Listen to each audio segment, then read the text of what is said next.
Welcome to Believe in Chargers, and we got a good one this week with Lorenzo Neal because Chargers coming off a victory. We Yes. are going to get into that a little bit later, Lorenzo, but I think it's important for us because it's early enough now. We're only 3 games into a 17 contest campaign, and you remember it. I remember it. All of the talk going into this season was the AFC is a gauntlet.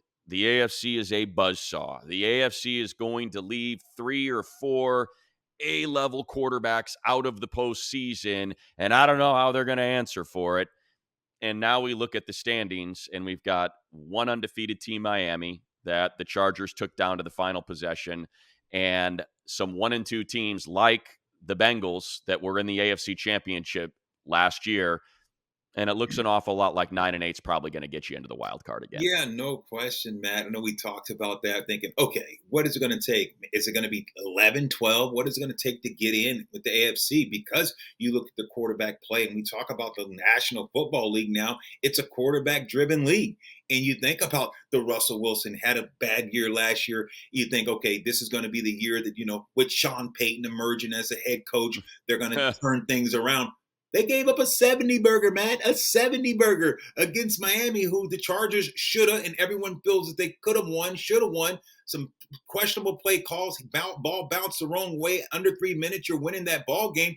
The Chargers could be undefeated. So when you think about what's going on, A-Rod is out, Aaron Rodgers out with the Jets. Don't have Aaron Rodgers, and look at that team, how they're reeling just to hang in there, stay above 500.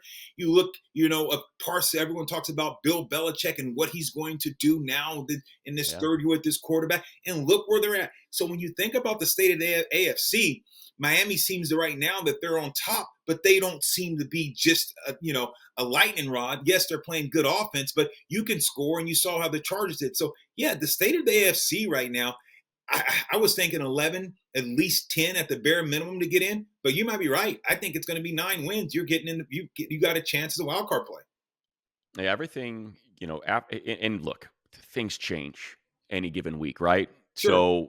Coming off of 0-2 felt like, okay, good news. And we discussed this last week on the pod and on the show here that, okay, the path is going to be the division. They've got 6 division games in front of them. You've got to win 5 of them and knock off, the Kansas City Chiefs and try to get that advantage, in that division. But now I think looking at it, the wild card is open. You've got an Indianapolis team that's 2-1. Tip of the cap to our old friend Shane Steichen, the offensive coordinator that got Justin Herbert's career started.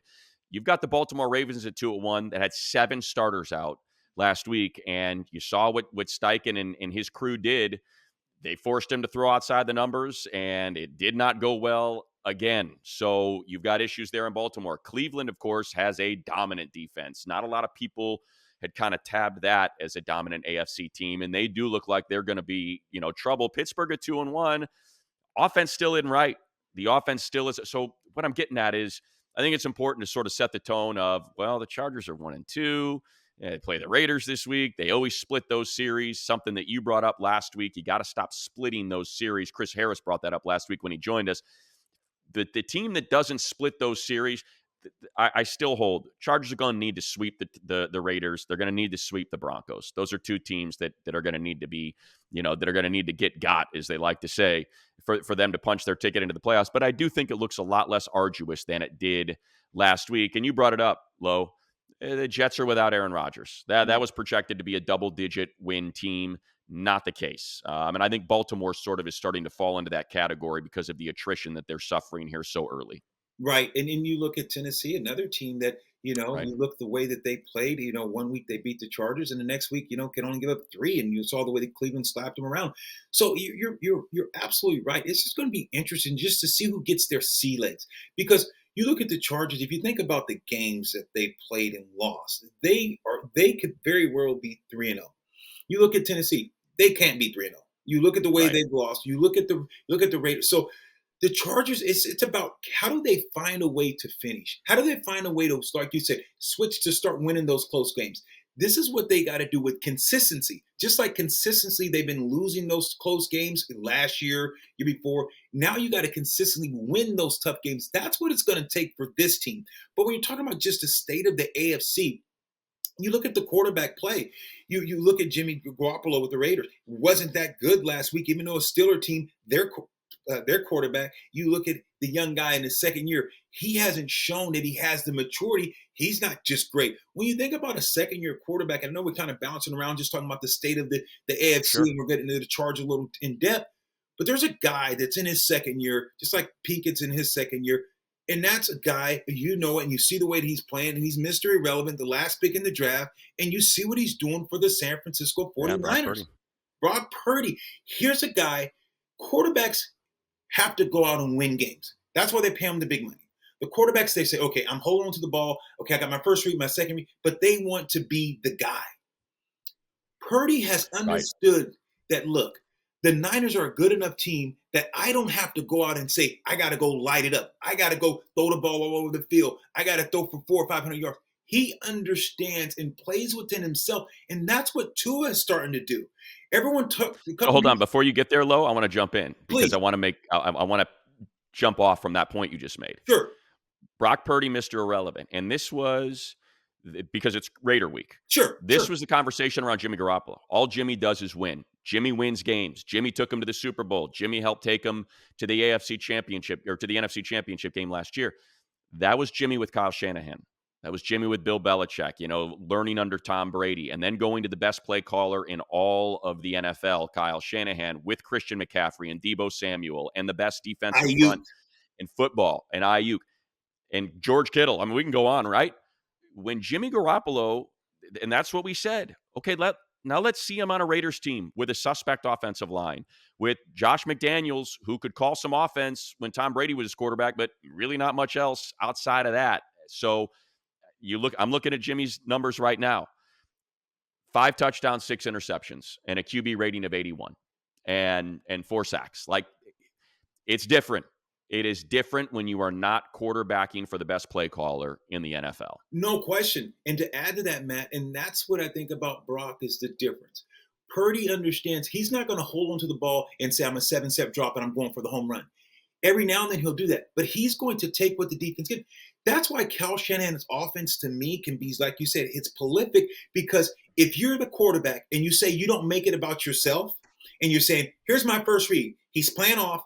I know he's playing off. I know they got covered too. I know I'm going to beat him on the slant. And Purdy says, this is where I'm going with the ball. Other quarterbacks say, I don't want that. I'm going bigger. So that's why Purdy stays ahead of the sticks. So Kyle Shanahan's offense, it is great and it's simple. We get that. But you got have to have a selfish quarterback that's going to take advantage of what he's giving you. When you look at Jimmy G and you think about Purdy, it's not even close to me. Because Jimmy G had a great defense. Jimmy G overcame things, and everyone says, well, Jimmy G got him to the Super Bowl. I don't buy that. That defense in the running game got him to the Super Bowl. Jimmy just had to be, hey, look, understand that. But now Purdy, the way that he operates the offense, last 3 weeks, 30 points. Look what they've been able to do because he plays within the system consistently, and he doesn't have to be like Herbert on the Chargers that got to go out and dominate, win games, take those big shots, because he has to do that. He has to be great for the Chargers to win.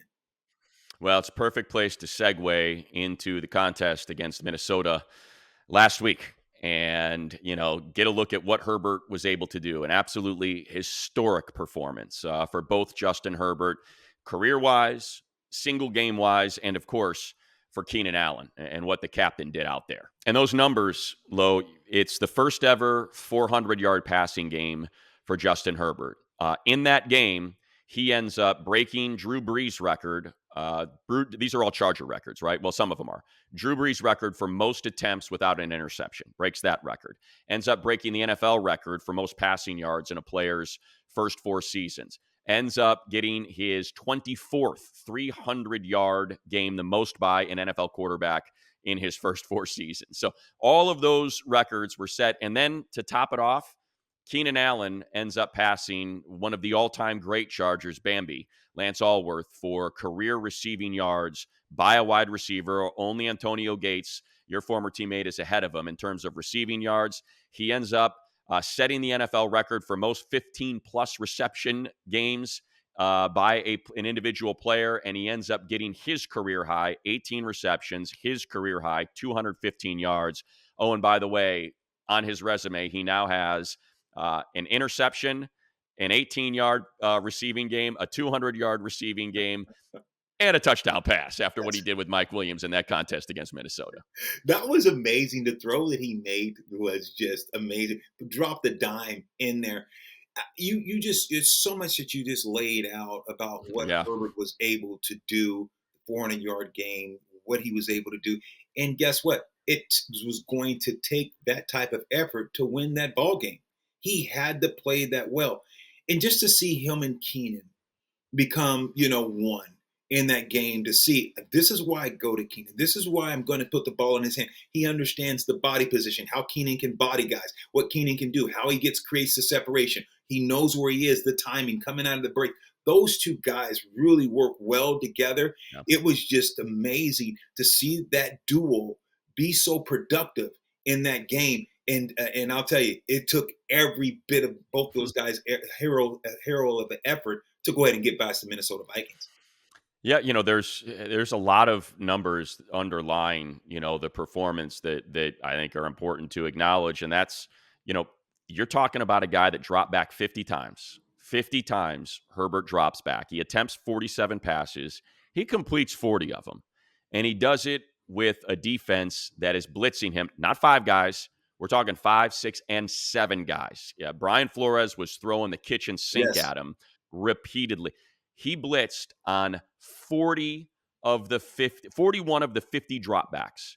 He blitzed. And Herbert was the difference in this game and the previous 2, Low, that I noticed was before, when he was under pressure against Miami and against Tennessee, he's getting rid of the ball. Live to play another down. In this game, he was climbing, he was moving, he was extending plays. He was like, you know what? Let's try to make a play. Let's not just live to play the next down and try to get it there. Let's see if I can get something. And that's what a lot of those receptions were, because I think it might have been Herbert's best game overall. Just Agreed. The way he moved. Though there's a couple things we can nitpick that we'll get to, but just the way he moved, the way he extended plays, the way he found receiver. And those were not those 40 completions. Those are not Joe Lombardi dink and ducks. Those are pushing the ball. He had one, Low, where he rolled to his left. It was a third down. I think it was a 3rd and long, I think, like 3rd and 12 or something, or 15, something like that. He's rolling to his left, and he is throwing to his right to Keenan, opposite side of the field. He's outside the left hash, almost at the numbers. Keenan is on the numbers right side. He throws a laser 25 yards down the field. Like, there were those Herbert throws in that game. Yeah, he put it on the rope, and that's what you want to do. You want to see that. And what you're alluding to, Matt, is his ability in the pocket, like you said, to climb and extend plays. See what happens. A lot of quarterbacks, like you talked about, they say, okay, the pressure's coming, they're getting rid of the ball. You saw Herbert, and this is the first time I've seen him do this. Like you said, that's why I think it's more of his complete game. I'm with you, Matt, because you saw him climb up in the pocket, but then just move a little bit to the left or to the right, just to buy a little bit more time. He held onto the ball as long as he could by extending the plays, because he knew the pressure was coming. He knew he was going to get hit. He said, but if I stay here, I'm going to get hit. But if I move just 5 inches or 2 feet over to my right, I'm going to get hit, but I'm going to be able to make the pass. I'm going to be able to make the throw. That's what he did in the pocket. He extended the plays, still took the hit, but he held onto the ball by just a slight movement. He climbed in the pocket. He did that very, very unbelievable. I thought it was awesome. And also, and I think I could probably connect these two things. One of the great things that we've noticed now about Kellen Moore as a play caller is Kellen Moore is not grabbing his, I wish I had, something to illustrate it. You see these offensive coordinators and they're looking at their play sheets. He's not just picking a play. Oh, I want this play for 2nd and 7. I want this play for 3rd and 10. I want this play for 1st and 5. He's setting you up. He is setting you up throughout the course of the game. That double pass, he had at least 3 of those passes to Keenan that were tunnel screens. He's throwing them to Keenan. He's got blockers in front. Okay, Brian Flores, you're going to bring the blitz. Guess what? I know you're bringing 6, so I'm going to throw this tunnel screen. I got blockers in front of me, and I'm going to get 7, 8 yards out of this. sets him up, wham, and then does it again. Safety bites, thinking that that's what it is, another tunnel screen, and there goes Mike. And that's the difference is he's stacking plays on top of one another and waiting for that kill shot. And that's exactly what that was. And man, it is so fun to watch his offense because you know it's coming. You're like, all right, what is he setting up? What's he setting up here? And when it comes, you're like, there it is. That's what he was doing. It was, and it's legendary. I love it. And here's the thing: what he did, Money, that made it so great and unique. It was Keenan. A lot of it because he trusted Keenan, because Keenan was winning on those first and second downs, those Yeah. tunnel screens. He was getting 5, 10, 15 yards. So they said, look, when he's coming, you guys got to get off the blocks. And so now guys started selling out to saying, we got to get upfield and we got to tackle him. And because Keenan was doing that, because coach knew, like you said, Moore knew, hey, Keenan's going to be able to move the sticks. Now Flores is saying, I got to gamble. Guys, safety has to come down in the box. We have to shut down this run. And so because you saw, you don't have Eckler, you don't have certain things. So what they do now, that's just like a run. You get the ball on the tunnel screen, get it out to him out in the space, and now he's got to beat somebody or run over someone. So it's just like a sweep, but it's just throwing the ball. So when Keenan was doing that, now he was beating one of the guys. Now you got to rally. Guys got to rally. The safety has to come down. And like you said, Moore set that up perfectly and then bombs away a ball over the top. That was a great offensive play by Moore. And I want to bring this up, and this is just my opinion because I know the coaches would never acknowledge it. This is my personal opinion. I want to get this out of the way, and we'll never know the answer because they'll never acknowledge it. There are a lot of people going after Brandon Staley and Kellen Moore, more so for the play call, not the decision. And I said it, on the broadcast at the time with Daniel Jeremiah doing the game with me. He disagreed, and he's the football brain. I'm just the idiot play-by-play guy. He's like, no, I would punt it personally. I want to get as much distance between between the goal line and the offense as possible.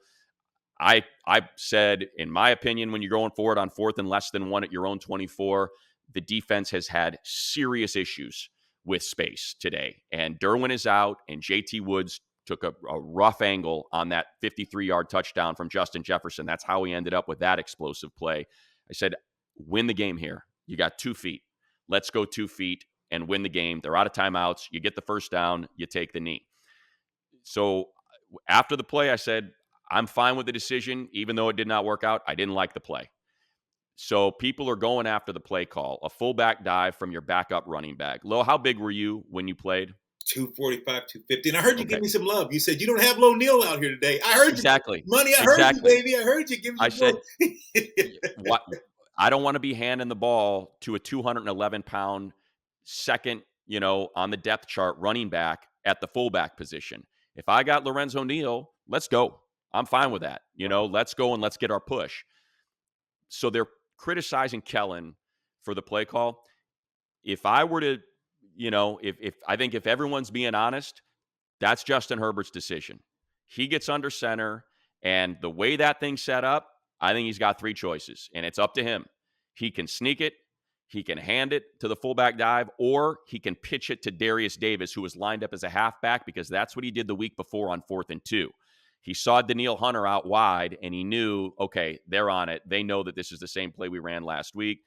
Can't pitch it to Darius, so now it's up to him to decide, am I going to take this snap and go 2 feet, or am I going to take this snap and hand it to Joshua Kelly, who's going to be 4 yards behind the line to gain? And so, to me, for those saying, why don't you just quarterback sneak it? I don't think that was a Kellen Moore decision. I think that was a Justin Herbert decision. He didn't like what was in front of him for whatever reason and chose to hand the ball to Joshua instead of taking the sneak himself. Yeah, and I'm with you. But I just think when you watch, and I know, Money, you watched, Tampa Bay and you see with Philadelphia, that quarterback sneak, they got guys submarining. They have this Deadly. They have the linebacker saying they're coming over the top. But see, if you're a quarterback and you just keep your legs moving and you fall over the top on the lineman, now the fullback and tailback, they start pushing you. It's almost impossible to. You saw that you got 2 feet. It's a belief. It's 2 feet. And 2 feet is what they needed. He's 6'4", 6'5". He's gonna fall forward. He's 250. He's 6'6", 250 low. Exactly. I'm with you. You have to perfect that play, but that play is an attitude. If you can look up when I was with the Chargers, like you said, man, I think it was 4th down and 1, maybe 5 or 6 times. I think I was 100% because it's an attitude. I got hit in the backfield. I was like, no, no, no. I'm getting this yard or 2 feet. And those are the things that attitude. The quarterback sneak is an attitude, especially now that you can get that push. Tom Brady would get it all the time. I I think was the just gonna say it. Who's Chargers, the greatest ever, Lo? the Who's the greatest. greatest ever? You, Tom I Brady mean, was the greatest quarterback sneak quarterback ever, and he's the greatest quarterback ever. And he was like, "Let's go! I'm getting it. Let's go win. yeah, It's mine. at I'm 40 going to years, get it." at 40 years At old, 40, 42, he said, I don't care. yeah, And so that's what I think the Chargers more they got it because yes, it worked out. It worked out. And I understand the play like you're saying, but man, if it wouldn't have, it's is it worth the headache that what news media and what the media would have right. been saying today? Was it worth the headache to not punt the ball? Right. Now, thankfully, bailed out. Kenneth Murray again played an exceptional game. Just to wrap this one up before we move on to the Raiders, Lorenzo, they lose Mike Williams. Yeah, Does his ACL. You feel yeah, horrible for him. Was having a great game. Had his first 100-yard game. Had the touchdown. It was a successful play. The screen to him in the slot. A lot of that Mike Williams slot play. They were committing the safety there. And Keenan was getting those one-on-ones. You would have thought they might have adjusted after he caught like his, I don't know, eighth or ninth ball in the first half, but they right. didn't. So that's going to be that's a big loss. It is a Huge, big huge loss. loss because, yeah, clearly they were bringing Quentin along slowly, thinking, we got a year to work him in and get him developed. They know he's a work in progress and not a complete, ready to go. Just put him out there. He's kind of reaching close to his ceiling receiver. And he's going to have to step up. Josh Palmer had a great game, and I believe in Josh Palmer. So I think he and Keenan, but you're going to need some help from Quentin. That's something that's going to have to come together, and we're going to see it as we shift, Lorenzo, to this week. You get the first win. Let's get to the bye at 2-2. You have the Raiders coming in. Don't know who the quarterback's going to be. It's going to be Brian Hoyer. It's going to be the rookie Aiden O'Connell out of Purdue, or if it's going to be Jimmy Garoppolo if he clears concussion protocol. But you're getting a Raiders offense that is broken. It is broken. It is supposed to work off the running game of Josh Jacobs. And right now, Josh Jacobs, I'm looking at it, is averaging 2.4 yards per carry, does not have a touchdown yet. The offensive line is struggling to run block. Teams are selling out to stop the run, and they have not been able to make them pay consistently. There have been some big plays there to Jacoby Myers, to Devontae Adams. They haven't been able to make opponents pay consistently. On paper, I feel like the Chargers have a pretty good advantage in this one, especially it being a home game. I'm with you, and that's what the Chargers have to sell out. You have to sell out to say you got to stop Devontae Adams. You got to stop Fresno State's grade. You have to double this guy, and you say, "Yeah, I had to throw that in." You like how I slid that in, Matt? Had to. You Matt, hey, know, 559, let's go. Green V. Anyone, anywhere, anytime. Love it. I kept Love it. The moving big though. Green Yeah, I V of the kept Central moving. I Valley. kept moving as I slid it. I just kept moving. Fresno State. Got to. I think they're 3-0 right now. But anyway, as I digress. But hey, shut out the Devils, man. Shut out the Forks. Exactly, exactly. But you got to shut him down. You got to roll coverage over there, Yeah. and you say, you know what? And we got to put 7, 8 guys in the box, and we shut down Josh Jacobs. You got to say, let's not let this be the day. He wants to have a breakout game. The guy wants to get paid. You're saying, not today, Josh. Wait till next week. We're not doing it. So you got to sell out on the run, and you got to double. You got to double 17 because this guy is a playmaker, and you got to heat up this young quarterback. If it's not Hoyer, this young quarterback, you got to heat him up.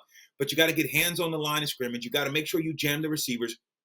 And then you hope the pressure get there. You can't give guys free runs because this young guy can throw the ball. And I think they're going to go with the young kid out of Purdue, With O'Connell. O'Connell, the Yeah. way that he's played, and you saw the way he played in preseason. So this is a game that the Chargers need to win, and they got to pick up where they left off. Getting to this bye week to be 2-0, to be 2-2, that's not so bad. But Raider week, you know it. This is bad blood. Both these teams, they win this game. It's always going to be a good game. It's not going to be a cakewalk for either team. It's just who wants it the most, and we know that the Chargers look like they have more talent.